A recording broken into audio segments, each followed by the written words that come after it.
Right, we are now live streaming. Thank you everybody, and thanks everyone who's come along to tonight's meeting. Although it's quite a structured, formal process, we want to keep it very much as a discussion. So we will ask you questions at different stages, but we want it to be, as informal as possible. So perhaps if we start by all introducing ourselves. I'm Mary Clarkson. I'm a City Councillor for Marston, and I'm chairing the panel tonight. Catherine, do you want to... Hello, I'm Catherine Miles, Councillor Miles from Summertown. Thank you. Paula. Hi, I'm Paula Dunn, Councillor for the Cowley Ward, and I'm part of the subcommittee this evening. Okay. Daniel. Evening, everybody. My name is Daniel Smith. I'm one of the council's solicitors. I'm here to act as legal advisor to the hearing. John. I think you're on mute, John. Good evening, all. My name is John Egboche. I'm the team leader for the litigation team and here to observe this meeting. Thanks. Emma? Emma Thompson, Senior Licensing Compliance Officer, here as the Licensing Officer presenting the report tonight. Katie? Good evening, everyone. My name is Katie Thorpe. I'm a Licensing Compliance Officer and I am clerk to the meeting tonight. Thanks. Jennifer? Evening, I'm hosting the Zoom meeting for you. Thank you. We're very much in your hands then, Jennifer. Okay, I'll now hand over. Emma, are you presenting the report tonight? Could we have introductions from other parties and for the applicant? Oh, sorry, yes, please. Craig. Yeah, hi, I'm the solicitor for the applicant tonight. My name's Craig Bayliss, and also on, I think, is Jessica Kilbourne, who's going to be the DPS for the site. Great, thanks. Jessica. Okay. Hi, I'm Jess. I'm currently area manager for Rest of UK for Gorillas. Great. And Helena. I think you're on mute. Sorry. It's okay. I'm one of the residents from Magdalen Road. I think a number of us have sent in some objections to the application. Thanks very much. Thank you. Okay. Sorry, Emma, do you want to present the case from the licensing authority? Yes, thank you, Chair. Thank you. This licensing subcommittee hearing is convened to determine an application submitted by Gorillas Technologies UK Limited for a premises licence at the address of 78 to 81 Magdalen Road, Oxford. The application is for a new premises licence for off sales by delivery of alcohol. Details of the application and the times for licensable activities can be found on page 2 of the report and at Appendix 1. The measures proposed by the applicant to promote the licensing objectives can be found in the application's operating schedule at Appendix 1. Thames Valley Police have commented that they are satisfied with the measures as stated in the application to promote the licensing objectives and the additional conditions that they have agreed with the applicant. These can be found at Appendix 2 of the reports. The application has attracted a number of representations from local residents. They have stated in their representation which of the licensing objectives they have concerns about, and these representations can be found at Appendix 3. The location of the premises is shown on a map found at Appendix 4, and our records show there is currently 7 licensed premises on Magdalen Road with off sales of alcohol, and the latest terminal hour of these 7 licenses are 2300 hours. Reference to the relevant sections of the guidance from the Secretary of State and the Licensing Authority's Statement of Licensing Policy can be found on page 3 of the report. Thank you, Chair. Thanks very much, Emma. Has anybody got any questions for Emma at this stage? Can I just ask a question? You mentioned the other licensed premises in Magdalen Road. Yes. Am I right in thinking that those are all walk-in premises where you and are they all exclusively alcohol or are they mixed groceries? Okay, so 1 is a grocery store, 2 is a grocery store, and the other 5 are cafes / restaurants, and I think there might be another third one. So I think there's 3 general stores that do groceries, alcohol, and the other 4 are restaurants. There is 2 other premises that don't have off sales also on that road that do sales of alcohol for walk-in as restaurants, I believe. So there's a 9 in total currently active. Whether they're all currently open is another thing, but that's how many are currently active and issued. So they're not purely off licenses as we would understand it. They are mixed, they're food and drink. Okay, Daniel, sorry, you had a question? Yeah, that's just brought one to mind, which may be for Emma or it may be for Craig on behalf of the applicant, really. But what is the current use of this premises? I can answer that unless Craig knows. No, I was going to leave it to the licensing officer, but I can help you if you want. No, I actually checked the blue posters there, and it is currently an empty unit that was used by ORAC, Oxford Refrigeration and Air Conditioning Company. I'm assuming as their office base. It's part of a small development of light industrial warehouses. This previously was operating as a light industrial warehouse, selling large, as Emma says, air conditioning and refrigeration units to and from the premises. Thank you. Thanks. Okay, Catherine. Can I just clarify that the saturation policy that is relevant to the Cowley Road does not apply to...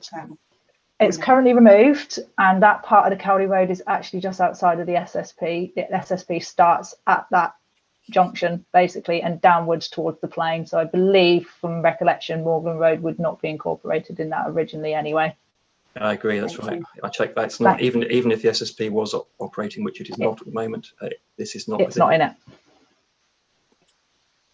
Fine. Okay. Any more questions at this stage? In which case, then I'll hand over. Craig, are you presenting? Yes, I think so. Jessica's here to help me. Yeah. Jessica's here to help me if you've got any factual questions I can't deal with. But let me start off by telling you a little bit about gorillas, because there are some misconceptions in the residents' representation letters about what it is. So the committee are probably aware that there is a proliferation of a few companies now who are doing this type of online delivery service, and it is purely online deliveries. There's another company called Getir, I think. There's another one called Yaz. There are quite a few of these companies. A bit like Deliveroo, but in particular, this is an online grocery delivery store. That's what we call it. The public do not have access to the property. They are never allowed in. It is purely a delivery service only. Alcohol only makes up about 10 or 15% of the products that we sell. It's primarily groceries, so a bit like the Tesco deliveries or Sainsbury's or Ocado that you get rocking up at your house. Same sort of thing, except the USP for gorillas is that if you live in the area, you download their app onto your phone. You click on the app, you choose the groceries that you want to be delivered, and they guarantee that they'll have it to you within 10 minutes. So that's their USP, really. The deliveries are made by way of delivery riders who are all employed, by the way, by gorillas. There's no third-party riders. They're all employed by gorillas, and they all use e-bikes or bicycles. So there's no noisy cars, there's no noisy vans going up and down at any time. So the deliveries take place at all times between 8 and midnight. Groceries, as I say, and alcohol if people want it. The lease is signed. So from the residents' perspective, I'm afraid that it's a done deal. We are taking these premises whether we get a license or not. So in a way, I'm inviting you to grant the license, because at least it does give the committee some element of control about what we do and how we do it in terms of the day-to-day operation of the premises. But we will take the premises anyway. They will operate between 8 AM and midnight, because that's when the grocery deliveries will take place. You tend not to find too many people taking them early in the morning or late at night. It tends to be during the bulk of the day, and Jessica can help you more with detail on that. Deliveries to the premises of the goods that we sell. There is one large delivery every day from a 7-ton truck. That can be accommodated. There's a large parking bay at the rear of the premises, and that can be accommodated down a side road where we can undo that. The rest of the day, there may be top-up deliveries from small sprinter vans. There is a large forecourt at the front of the property where we can also have the 7-ton truck rolling up and delivering. So there is unlikely to be any obstruction on the actual highway itself. The bikes are all kept inside. The riders have instructions to stay inside unless they want to go out for a smoke or a cigarette, something like that. In which case, at this particular location, there's a very large yard and area at the rear where we can ask them to to go, so no one needs to be on the pavement or at the front of the premises at all. Chair, that's about it, I think, in terms of introducing it to you. So happy to take questions at this stage. That's great. Has anyone got any questions? Daniel? Just one really. Are you having to get a fresh planning permission for this, or are you operating on the consent that it already has? We already have the existing consent is sui generis, and it allows us to do what we want to do. So planning is not required for this particular operation. Okay, thanks. Okay, so putting that simply, if we were to refuse you the license, you Yes. would operate as a grocery delivery store, but without alcohol, right? Correct. Yes, that's fine. yeah. That's great. Thank you. Between 8 and midnight, so the hours would stay the same. Yes, exactly. Thank Yeah. you. Paula, did you want to come in? Thanks. Yes, thank you. I had a question around the objective of the prevention of public nuisance. So in the report, it said delivery staff will not deliver to anywhere other than a residential or business address where that order was placed as a step to prevent public nuisance. But my question is, what steps will be in place to prevent public nuisance, such as noise and light pollution from the actual premises on Magdalen Road? It's an interesting question. We had a similar question in relation to a warehouse that we licensed in North London recently, and there were spotlights on the front of the building which had been left there by the previous occupants, and we dealt with those because we were getting complaints from residents, so we dealt with those by dousing the lights effectively. As I've said previously, there's a very large yard to the rear of these premises. I'm actually looking at it on Google Street Maps as we talk. There's a very large access and rear yard, so all of the deliveries, all of the potential problems that could be associated with noise nuisance can all be put around the back of the premises rather than anywhere else. Okay, thank you. Catherine? I'm just very interested in the fact that this is an e-bike or cycling model that you're adopting in terms of the delivery itself. To what extent then are you committing to only deliver by these types of transport? Because we have a proliferation of mopeds at the moment, which are causing quite a nuisance for residents in these areas. I understand. And I'm very happy to have a condition which says that deliveries will only be made by e-bikes or bicycles. Okay, thanks.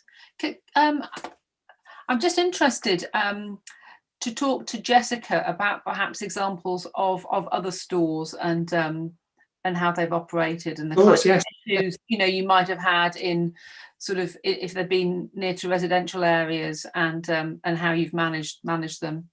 Yeah, we have one particularly difficult one which I think Jessica knows about in North London in Brent, where the residents were very anti initially, but we've been up and running there for about 3 or 4 weeks, and I hope we've made some friends. One of the things we've committed to do is to have quarterly meetings with the residents as a condition of the license, and if Chair, you felt that was appropriate, I'd be very happy to include that. But I think, Jessica, if you want to talk to the committee about how you want to try and reach out to the community, because at the end of the day, local people are your business. Yeah, no, of course. Like Craig said, I think with the one we have in North London, we have committed to having these kind of quarterly meetings with the residents. And I think if you guys feel that that's something that you would like to kind of put in place, obviously we're more than happy to do that, because essentially at the end of the day, anything that we can do to kind of like keep our relationship with the neighbours and residents is obviously important to us as well. So in terms of that, we would be very happy to have that kind of put in place going forward to be able to keep the relationship strong. Yeah, that's great. Catherine. Yeah, in terms of public nuisance and safety, you've mentioned that the deliveries can be at the back of the building instead of that zone sort of immediately on the forecourt. One concern, of course, is that if you were to be parking on the forecourt, I mean, you have the visual issue of the delivery lorry, but also you have to go across a pavement in order to be able to park there, which does create potential safety issues, particularly in an area that is in the process of potentially becoming a low traffic neighbourhood and having the benefits associated with that, hopefully. So, are you willing to take steps to commit to ensure that the deliveries are at the back rather than on the forecourt? Yeah, absolutely. As I said earlier on, there's only one large delivery every day, and that comes in a 7-ton truck early in the morning. I asked Jessica about that earlier on, and she said that usually takes between 15 and 20 minutes to unload. So I am conscious of the concerns in relation to safety. If you prefer us to keep it on the pavement, I'm happy to commit to that, and then just roll the cages of goods across the pavement to the front door. In terms of the top-up deliveries, there may be 3 or 4 of those during the day, but they come in much smaller vans. Those are in little sprinter vans, and I would like to be able to say that those can, I mean, again, I'm looking at the Google Street Maps view, they can just go straight down the side and around to the rear, and that gets them away from the pavement, away from pedestrians, and keeps them clear of any potential nuisance and disturbance, I think. Can I just ask, just out of interest, I know Craig or Jessica, you can answer this. What is the peak time for deliveries during the day? You know, how does it sort of build up and tail off and things like that? As much as you can say that there's a pattern, and also Monday to Friday and weekends, just to get a feel for how yeah, sure. So obviously our busiest days are usually coming from a Friday, Saturday, Sunday. Yeah. We, in terms of peak times, we tend to peak around 5:30 up until around 8, 9 at night. It's essentially what you would expect, especially with a lot of our customer base in London being the working people who like get home and don't want to go to the shops, that kind of thing. So yeah, our peak times tend to be after work, up until around 9. It'll start to tail off around 10, 10:30, and it'll get slower there. So yeah, that's great. It's very much a top-up delivery service, because these guys, as you can imagine, they're on bikes. They effectively have a shoulder bag, so they can't carry very much. They only deliver to one address at a time. So the order comes in, they'll scoot round the interior of the warehouse, pick up the goods, stick them in the rucksack on the back, go off to the delivery, and then they're back within 10 or 15 minutes. So it's small orders, small frequent orders going to a very small local radius within 10 minutes effectively. Great, thanks. Sorry, Helena, you wanted to come in. Please do. Yeah. Sorry, I'm not sure if I'm on mute again or not. No, you're not. We can hear you. Okay. Yeah. Thank you ever so much, Craig. It's really, and Jessica, it's really interesting to hear what you have to say about the proposal. Someone picked up on the time of the produce being delivered. You said there's a 7-ton truck early in the morning. I wonder if you could clarify what early means. This is a residential area. You know, there are a lot of young families with children, and I'm slightly concerned about the end of the day peak, but I'm also very interested in what time we may be disturbed, particularly when it's very quiet here, surprisingly, on a Saturday and Sunday, Sunday especially. I think we do have a limited discretion about when we can get this delivery. It can be anywhere between 7 a.m. and 8 or 9 p.m, depending on where the actual delivery is coming from. But we do have some discretion about when we can get the guys to arrive. My concern about delivering after 7 a.m. is you've then got a situation where you've got mums and kids, or dads and kids walking to school, with the consequent potential problems that causes. And again, around the sort of 3 or 4 in the afternoon time. So I understand that. I mean, I think our concern is that this is actually quite as I say, a surprisingly quiet residential road. The whole point of the LTN is to create, and I know this doesn't fall into the categories, the legal categories that, you know, around this application, but it is to create a neighbourhood that is safe, secure, and quiet. I worry that at 7 a.m. in the morning, and I was someone who had to, when I was working previously, getting up at 5 o'clock in the morning, I know how quiet it is between those hours. That would be disruptive. I take on board what you say, and you know, we've had objections from neighbours around the school times, and there is a lot of school footfall, but there's a lot of footfall all day, and the practicalities around managing that and working around that I'm surprised to hear that you're placing this business in what is effectively a residential area with some small local businesses in it. I get the concept. I get what you're saying about, you know, community, keeping the community and the residents on board, and what you'll do to do that, and e-bikes and so on and so forth. But the timings are particularly difficult. On a Sunday, you hardly have any traffic. It's really peaceful. It's really quiet here.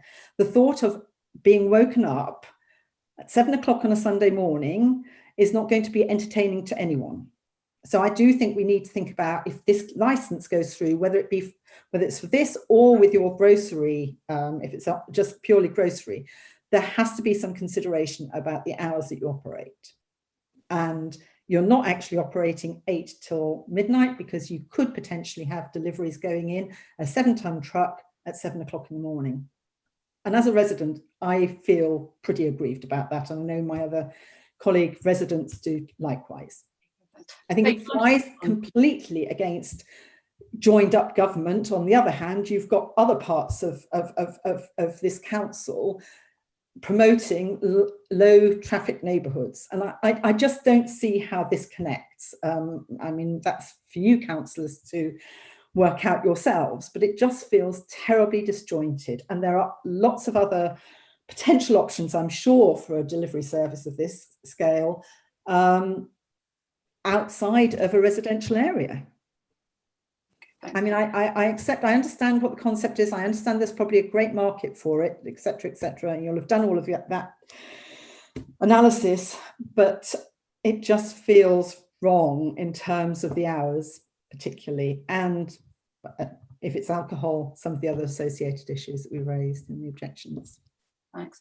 Chris and Jessica, do you want to come back on that? And then I know Catherine's got a question too. Jess, is there any comfort you can give us about deliveries and whether we have any control over the times of those deliveries? Particularly on a Sunday, I'm thinking, given the comments that we've heard. No, it's literally the same across the board in terms of deliveries. There are less on a Sunday in terms of the sprinter vans across all sites. There usually is, but in terms of the 7-ton truck, that would still come on a Sunday.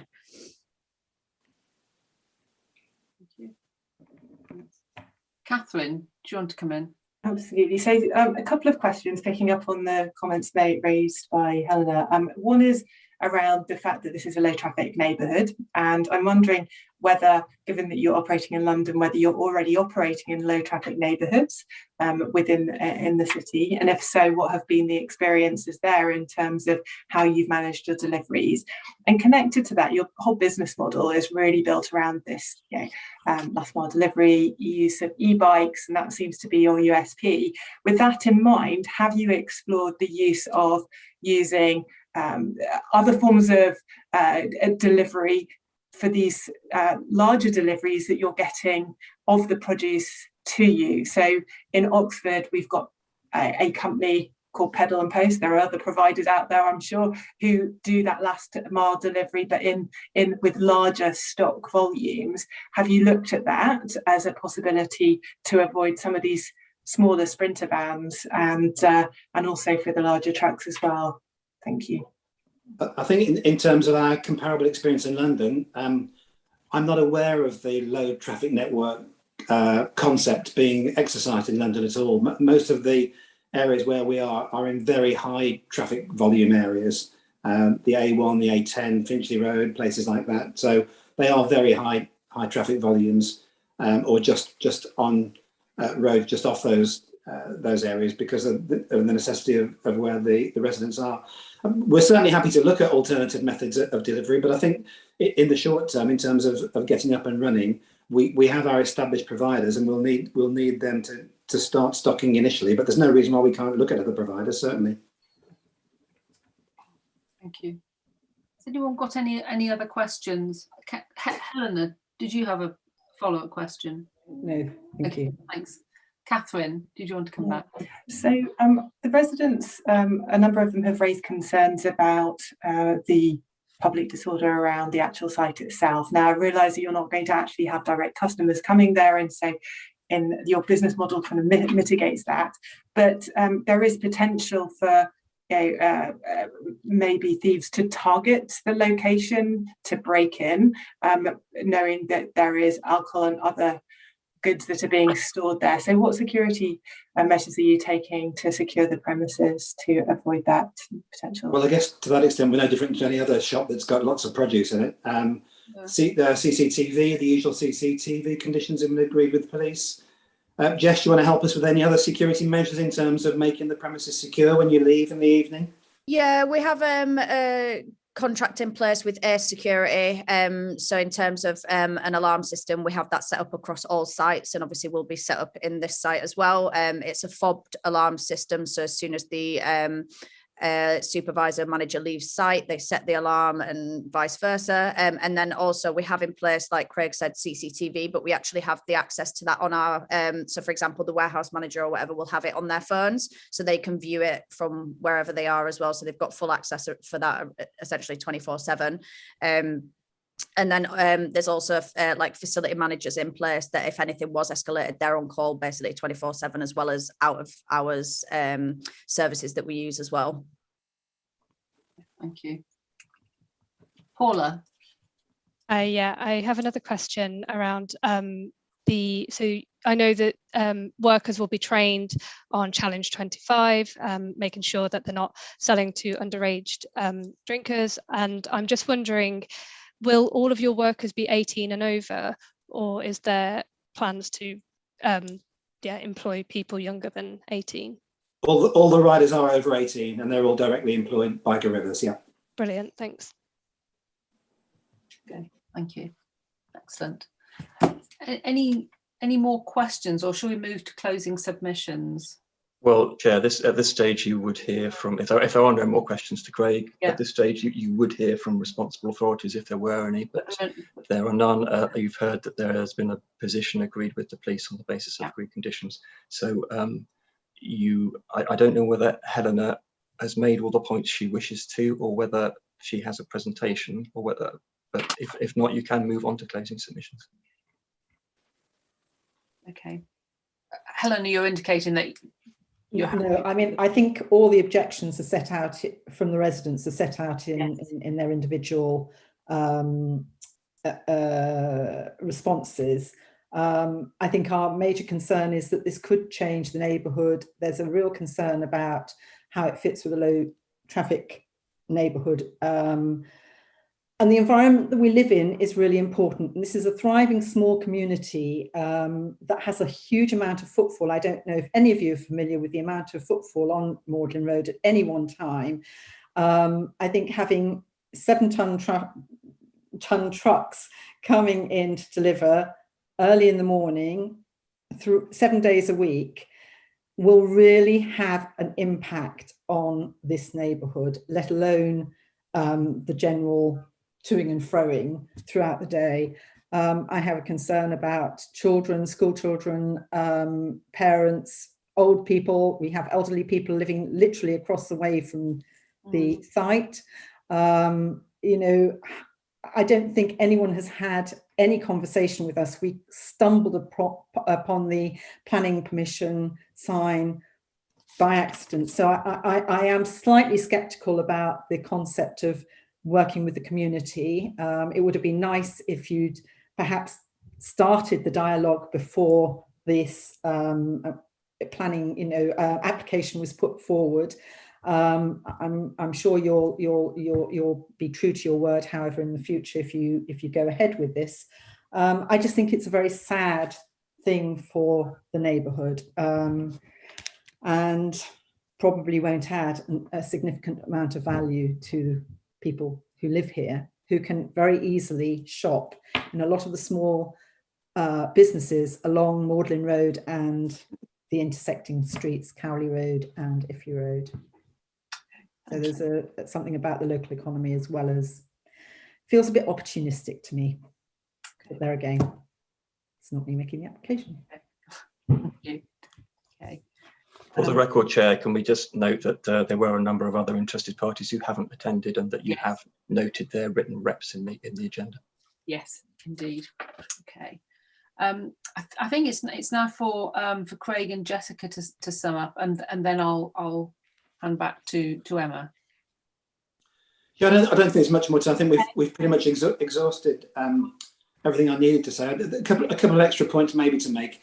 These premises aren't isolated themselves. I'm just looking at Google Street Map on my laptop while we're talking. There are a number of other light industrial units there, and I can't believe that we're the only one that is going to have significant large deliveries on a relatively regular basis there. It's quite a built up light industrial site at that end of Magdalen Road, and we're not alone here. It's not as if we're going to be the only traffic or heavy traffic generator in the area. We don't want to be a bad neighbour. The neighbours are going to be our bread and butter. They are why we're there, effectively, given that our USPs we want to deliver to people within a 10-minute radius. So, you know, I'm very happy to have a conditional licence which requires us to have regular meetings. It's often the case that you can impose a condition which requires us to provide a contact telephone number if residents want it. If there are concerns about how we're operating or delivery times, anything like that, and they want to raise concerns outside of the quarterly meetings, happy to have a condition which requires us to provide a contact number too. So anything that we can do to try and make sure the residents are on board and are aware that we want to try and work with them rather than against them is meat and drink to me. Right, thank you. Thanks. Okay. Emma, have you got anything to say in summing up? Not really, no, thank you, Chair. Obviously pointed out that there is other licensed premises. The big one was missed. There's the Magdalen Arms right at the bottom, literally a stone's throw from where this one's proposing to be. I could double check whether they have both on and off sales, so potentially there would be people walking in and taking off sales from a pub nearby as well. So there is licensed premises in the vicinity. The terminal hour is 2300 hours. There's not much more for me to add other than that. Thank you, Chair. Okay, thank you. I think in which case then I just add one couple of points at this stage before you retire, which is they're set out on the agenda, but the key policies in your statement of licensing policy for this one, I think probably are they're down as LH8 and PP11 really, and those are that it's not the council's policy to restrict the sale of alcohol for consumption off the premises unless there are very good reasons to do so. And in terms of hours, which is LH8, the normal position is that you grant hours for shops during the period that they are open, unless, again, there are very good reasons in relation to the licensing objectives not to do that. I think those are the two key policies. You've heard about the planning permission. I mean, your policy is you normally expect applicants to have a planning permission in place before they apply for a license. Well, you've heard that does exist. That's all really. Yeah, thank you. That's helpful. Okay, so now I think we adjourn, don't we? Jennifer, can you manage that remotely? Yes, Chair. I'll stop the YouTube feed first, and then I will put those who are not members of the subcommittee, their legal advisor and clerk, into the waiting room, and then we can let you back in once the panel have made their decision.